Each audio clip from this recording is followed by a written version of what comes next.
Hello everyone, আজকে আপনাদের জন্য আবারও নিয়ে এসেছে একটি নতুন ডায়াগ্রাম। এর মাধ্যমে আপনারা জানতে পারবেন কিভাবে how to make air compressor automatic on off connection wiring diagram তৈরি করা হয়। চলুন দেখে নিই কিভাবে তৈরি করা হয়। এমসিবি মিনিয়েচার সার্কিট ব্রেকার, এটির মাধ্যমে ফার্স্ট ফেজ, সেকেন্ড ফেজ ও থার্ড ফেজ পজিটিভ লাইন নিয়ন্ত্রণ করা হয়। Contactor and overload. কন্ট্যাক্টর হলো ইলেকট্রোম্যাগনেটিক চালিত সুইচ। ওভারলোড অতিরিক্ত বৈদ্যুতিক শক্তির ফলে কোনো জিনিস নষ্ট না হয় ওভারলোডকে ব্যবহার করা হয়। কম্প্রেসার এমন একটি মেকানিক্যাল ডিভাইস যার মাধ্যমে আয়তন কমানোর মাধ্যমে চাপ বৃদ্ধি করে। Circuit breaker. Red first phase positive line এমসিবিতে কানেকশন দেওয়া হলো।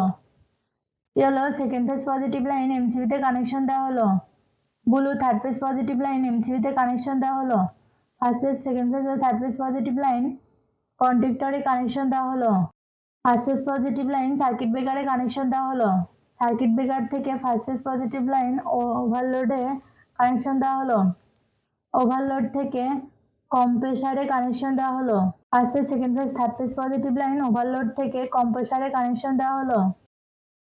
নিউট্রাল নেগেটিভ লাইন কন্ট্যাক্টরে কানেকশন দেওয়া হলো। এই ডায়াগ্রামটি পুরোপুরি সম্পূর্ণ হয়েছে। এভাবে আপনারা আপনাদের বাসা বাড়িতে খুব সহজেই তৈরি করতে পারবেন।